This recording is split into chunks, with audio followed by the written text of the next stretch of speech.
into dancing. You turn my morning into dancing.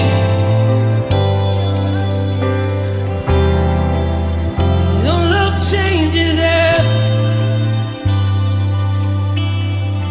There's something about your love, something about your love changes everything, changes everything. Something about your love, something about your love changes everything, changes everything. Something about your love, something about your love changes everything, changes everything. Something about your love, something about your love changes everything, changes everything. Something about your love, something about your love changes everything, changes everything. Something about your love, something about your love changes everything. You turn my morning into dancing. You turn my morning into dancing. You turn my morning into dancing. You turn my morning into dancing. 'Cause your love changes everything. Your love changes everything. You turn my morning into dancing. You turn my morning into dancing. You turn my morning into dancing. 'Cause your love changes everything. Your love changes everything. Oh, there's something about your love, something about your love changes everything in my body. Oh, something about your love, something about your love changes everything. It changes everything. Something about your love, something about your love changes everything.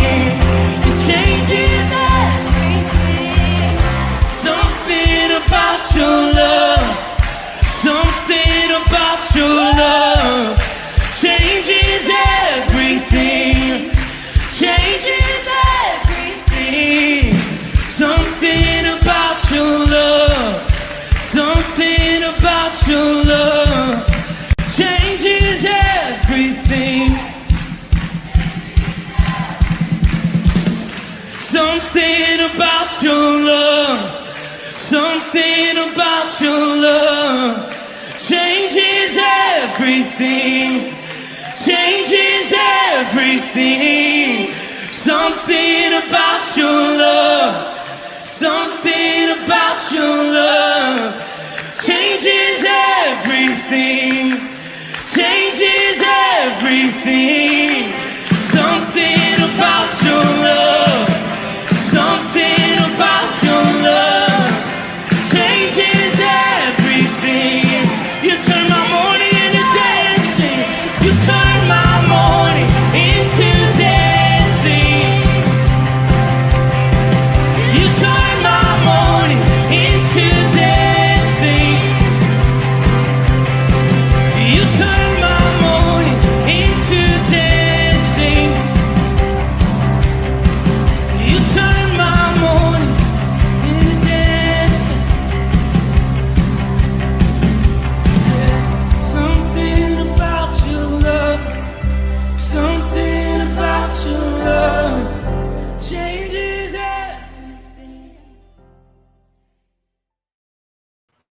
Firmly Rooted Men, good morning and happy Monday morning. Pastor Tom, Firmly Rooted Ministries. It is good to be home. Had a great visit down at Firmly Rooted Greendale. Really good visit. So it's encouraging to be back down there and seeing God move. We had some deliverance prayer. Oh, man, God is on the move. He's doing some really cool stuff. And looking forward to sharing more of that with you. We've got about 6 or 7 people, looks like on Rumble. I'm trying to check out Twitter on my phone or X, whatever X is now. And maybe I'm the only one on. I'm not sure. I can't really tell Twitter as well. But Rumble says we got 6 or 7 people on board. And on YouTube, we have Chuck B saying, good morning, Firmly Rooted Men. Blessings to you all. We got Steve Giroux. We have me. Ken Gooch. Good morning, fellow brothers in arms.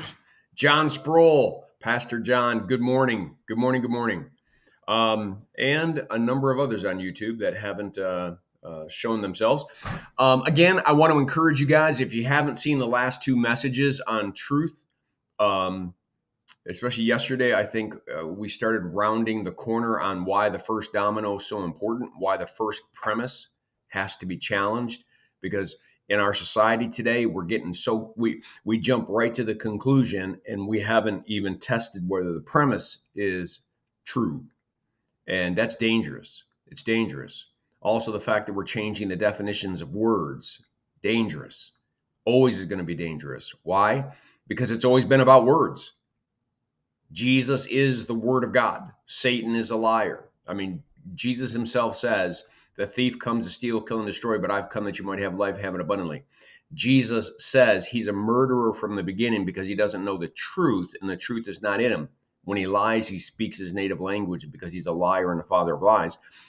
And Jesus is called the Word of God, the way, the truth, and the life.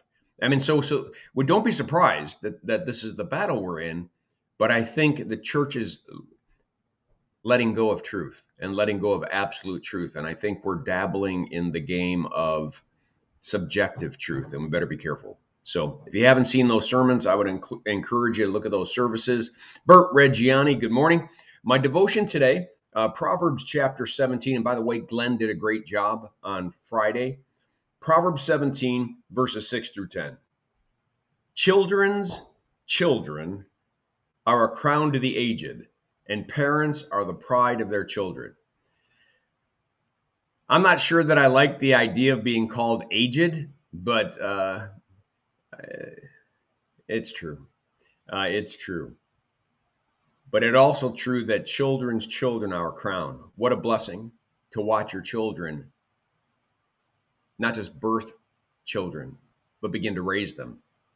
Begin to raise them and realize what principles they've kept that you had in the way that you raised them, and things they've added that are just great, wonderful nuances in raising kids. And it's just spectacular. It's spectacular to see God's faithfulness in the process. Eloquent lips are unsuited to a godless fool. Not just eloquence in the fact that the guy's a good speaker, but built into this idea is persuasiveness. Built into this whole idea is wisdom. That type of communication is unsuited for a fool. They'll abuse it. He goes on to say, how much worse lying lips to a ruler.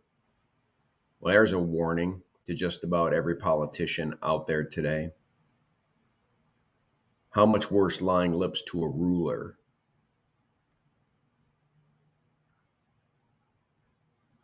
We got to get our rulers back to truth. We have to get them to stop joining our society in changing words and changing definitions and twisting. Our society is shifting the dominoes. Even our rulers are using their words, their lying lips, to say one thing but do another. Be cautious. Be cautious, church, that we don't do the same thing. The world out there is always going to do this. We have to be aware that the world is always going to do it. But Satan oftentimes gets society, gets the church to get closer and more reflective of society when we need to stand out as different. A bribe is seen as a charm by the one who gives it, right? The one who's trying to bribe someone. It's like, mesmerizing them, and you got to have this. It's Satan, right? It is demonic. A bribe is demonic, right? It is convincing someone they ought to have something and do something wrong, unethical, illegal to get it. The person who does that thinks that success will come at every turn, that they kind of have the world by the tail, that Satan convinces them that they got a thing, man. They've got a system, and that system's untouchable. Verse 9, whoever would foster love covers over an offense, but whoever repeats the matter separates close friends. Love. Well, isn't it in the letters of the New Testament where it is stated that love covers a multitude of sin? The kind of love here is selfless and unconditional. It's the kind of love that doesn't keep records of wrong. It's the kind of love that is quick to forgive. It's the kind of love that forgives because it understands how it has been forgiven. I understand how I have been forgiven, so I ought to forgive others the same way that I have been forgiven, fully and freely. Whoever fosters love will cover an offense. Rather than point it out, we'll fight to redeem it. Rather than say, aha, I caught you, we will be like God, pursuing them and just simply wanting to win them back. Which means then, if we are the one going, aha, I caught you, or we're the one pointing fingers in judgment, then the fact is our hearts are not motivated by love. Ouch. Ouch. Whoever fosters love covers an offense, gets it dealt with, gone, and it's done. But there are those who repeat a matter, and they'll ultimately separate close friends. Those who are gossips, those who will learn information about someone and just burst because they don't want to burst, so they're going to tell somebody. They got to tell somebody. Satan has it burning inside of them that somebody else has to know what they know. And before you know it, you not only are destroying the individual, but you are destroying the relationships that associate. And hence, the thief comes to steal, kill, and destroy. Boy, we got to listen. We got to slow everything down. God did not call us to condemn the world. He called us to redeem and save it. We're supposed to infiltrate this world like Navy SEALs and rescue people. And we do that by having love be our motivation, not focusing on the offense, but focus on the sinner who needs grace and forgiveness.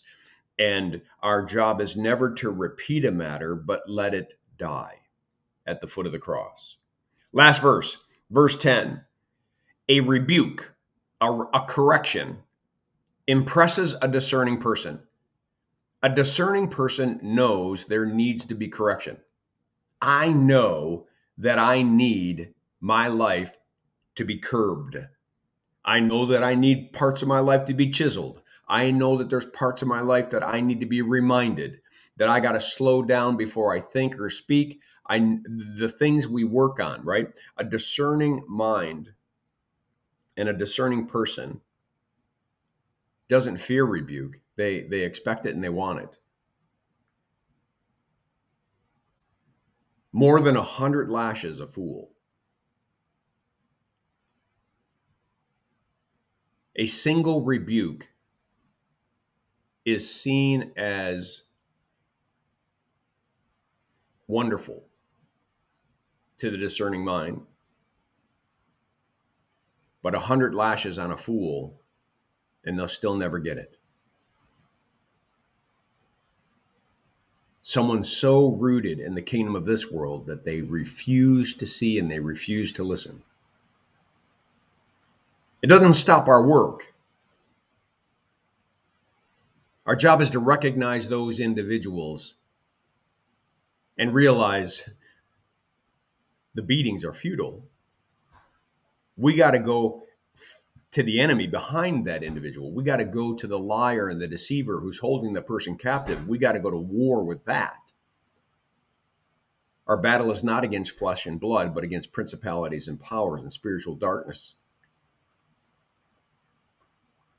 Not a bad devotion for Monday morning, I think.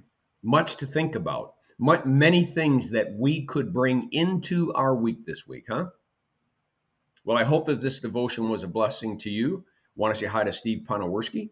I want to say blessings on your day. Make it a firmly rooted day. And may someone see Jesus in us today. Peace.